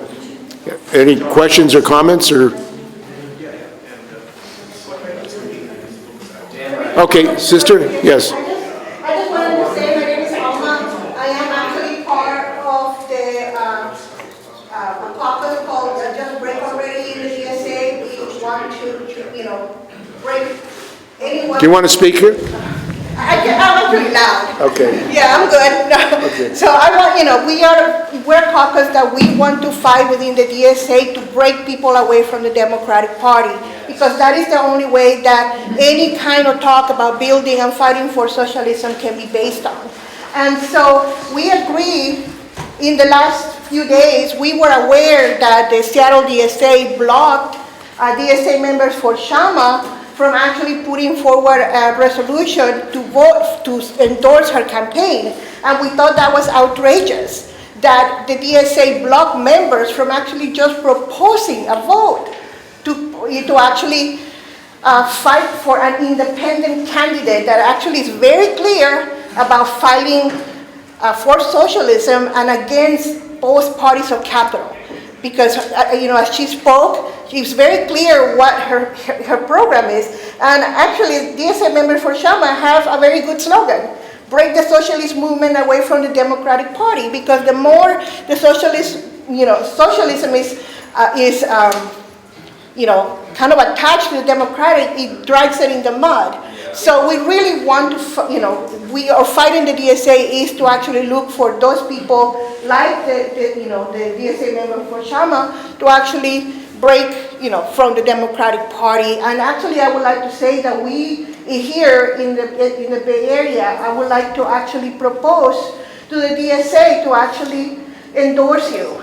And I think that it will be really good for us to actually fight. This campaign is really important and actually can motivate people to see there is an alternative. So, that's me. Yeah. Do you want to speak? No, just to say, what's your name? Alma. Alma, thank you so much, and it's very, very important that we put the resolution forward in DSA Bay Area to branches to endorse this campaign. So please, let's. In the San Francisco chapter, there was an effort to get the endorsement of this rally, and they rejected that. Oh, So they wouldn't even, rally. yesterday's rally, they wouldn't even endorse that. So when you won't even endorse a rally for single payer in California, what are you about? That's the question. And I think there are other people that have to raise that as well politically in the organization. And I think that they also have so far not endorsed this guy Oliver Ma, who's running, and he's a DSA person. I think the need for a working class party and Kshama's campaign could be a great vehicle to raise a working class political alternative. And for those people who want socialism, there are a lot of people in DSA who actually want socialism, but they don't think they're not going to get it in an organization that believes you can reform the Democratic Party and run in the Democratic Party. Socialism is not going to come from the Democrats, and socialism in this country is not going to come electorally, and that's another whole issue. The idea that you can have socialism by elections is completely insane when you have a fascist government especially. The Democrats are not, and one of the dangerous things about Mondani and others is he's not warning the working class that there's going to be martial law. There's a threat of martial law and a dictatorship. How do you organize against martial law and a dictatorship? They want to put ICE now in the airports to take over the jobs of the TSA people. They're creating a mass confrontation with the working class. And we have to say, in the DSA and all organizations, we need to prepare for a general strike. We need to organize, and the unions have to take a stand to shut this country down against the war, against the attack by ICE, and the attack on immigrants, the attack on the entire working class. There's no other way that we have to take up this fight other than mass action of the working class. So I think that's something we can unite around, and there are going to be millions of people who are going to be looking, what are we going to fight? How are we going to fight? It's interesting also that Sarah Nelson, who's president of the airline flight attendants, called for a general strike when Trump revoked the recognition of the unions. Not one union official supported her. Not one union official said, I support your call for a general strike against the union busting of Trump.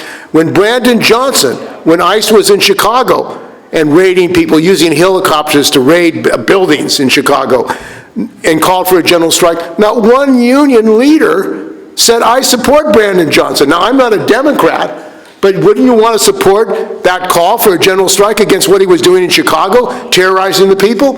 Why? It's because they're afraid of the working class. They're afraid of millions of workers going on strike. That they will lose control. That's why no national action was called by the AFL-CIO when Trump revoked the recognition of the union. 700,000 workers, not one call nationally for action, including from AFSCME. So that tells you the political obstacle we face in fighting in the working class for a general strike, but we have to take up, and also there have been general strikes, so we can't say it's pie in the sky, as some would say. It's happened in this country. In '34 in Minneapolis and San Francisco, and also there was a commune in St. Louis in 1877, where the workers took over the city for 5 days. People don't even know about that history.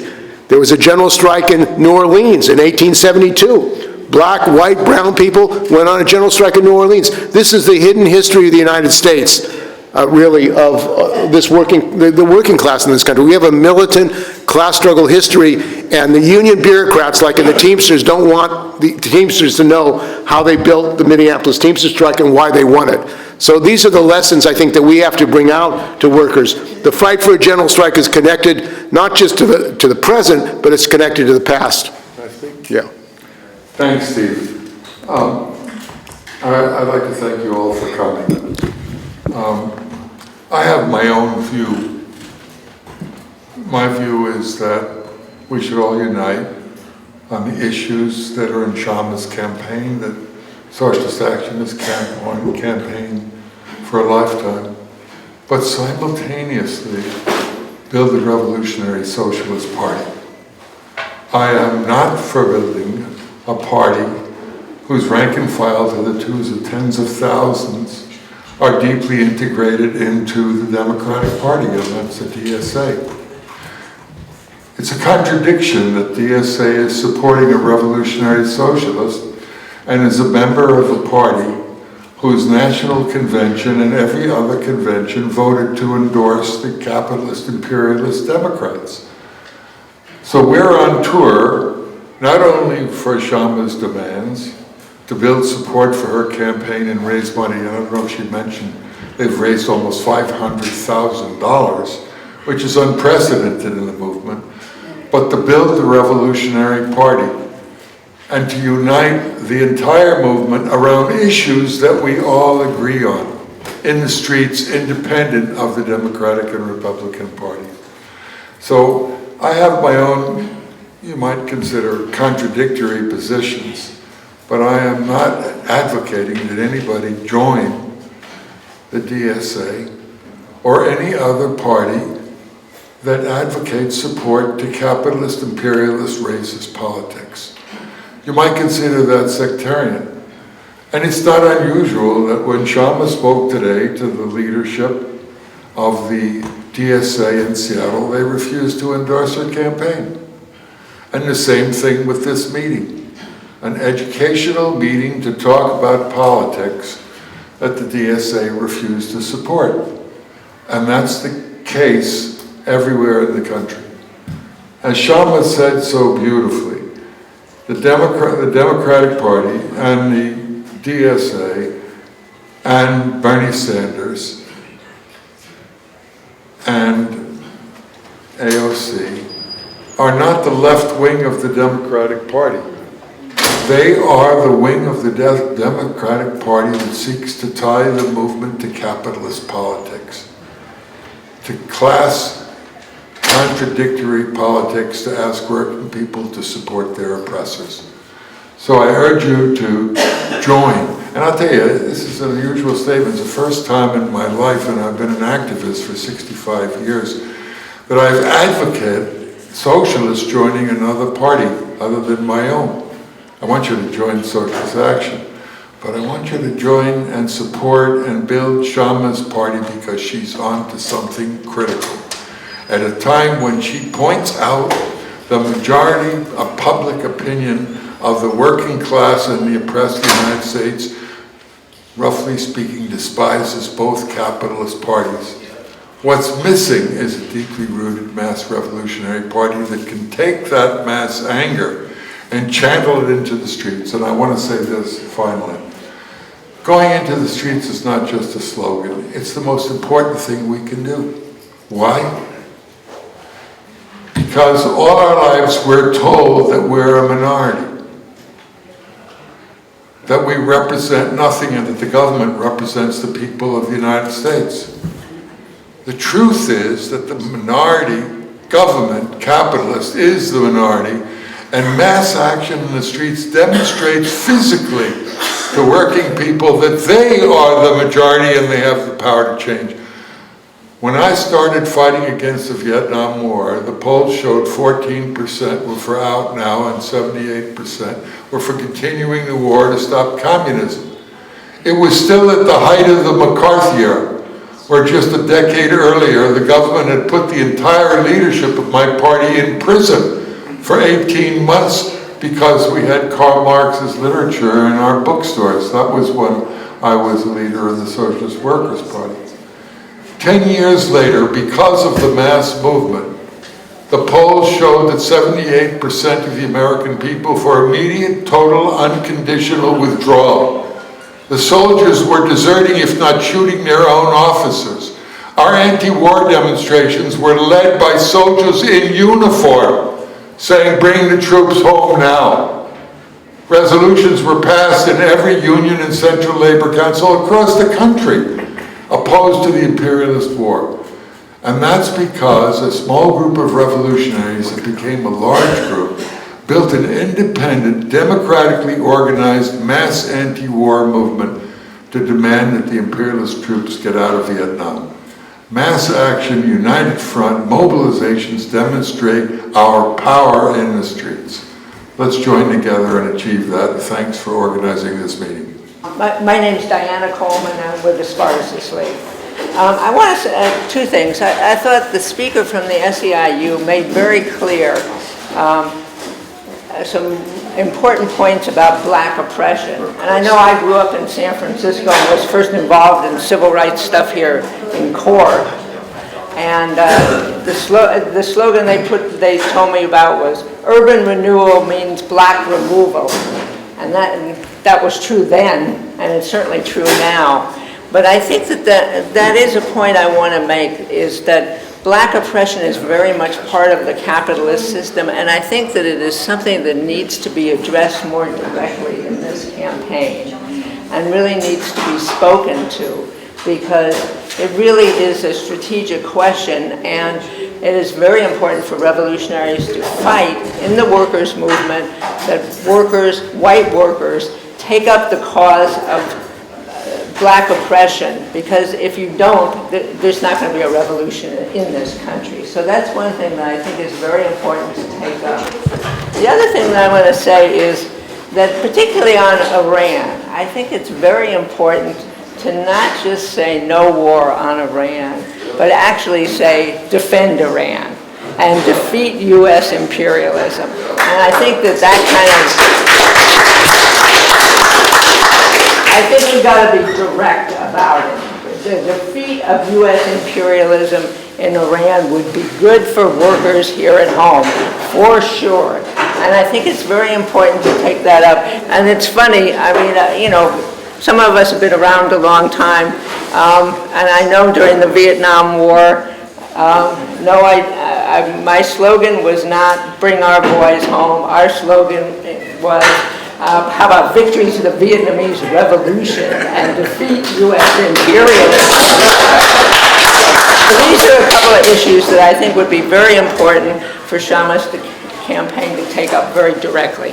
Thank you. Comrades, my name is John Holmes. I've been a labor activist for many years, first in the Printers Union, and then for a group of higher education unions, which is why I have this bloody T-shirt on. But in any case, I joined the DSA, and I was supported together with Alma of the Just Right Way Caucus, the East Bay local. And I think what you're missing out on is the DSA is a contradictory organization. The leadership of the DSA, and that includes, by the way, all the left-talking caucuses in the DSA, who now allegedly have taken over from the right wing, allegedly, in the DSA. Yes, they're all in bed with the Democratic Party, no question about it. But a lot of the rank and file of the DSA feel differently. I learned that from my own personal experience. I'll tell you, when I was in the East Bay DSA, together with Alma, from the rank and file and not from the leadership, when I talked about breaking with the Democratic Party, I got a lot of interest. And I got especially a lot of interest in that during the fall elections in 2024, when the prime elected of the East Bay DSA, Joanka Beckles, who was a prominent figure in the Richmond City Council for many years, got so disgusted with the Democratic Party that she quit. And so, at which point, I started saying, okay, you guys have been following Joanka Beckles for so many years and worshiping her. Why don't you follow her lead and break into the Democratic Party too? And the response to that was to kick me out of the East Bay DSA. So now, the Communist Caucus, which runs the East Bay DSA, apparently is not communist enough to tolerate that sort of idea.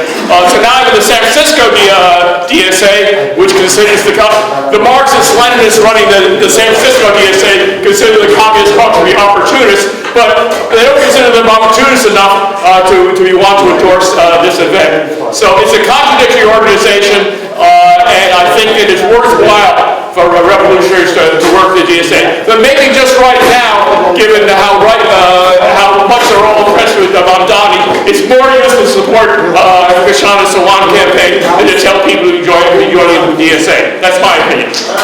Solidarity with resistance, victory, Kshama Sawant.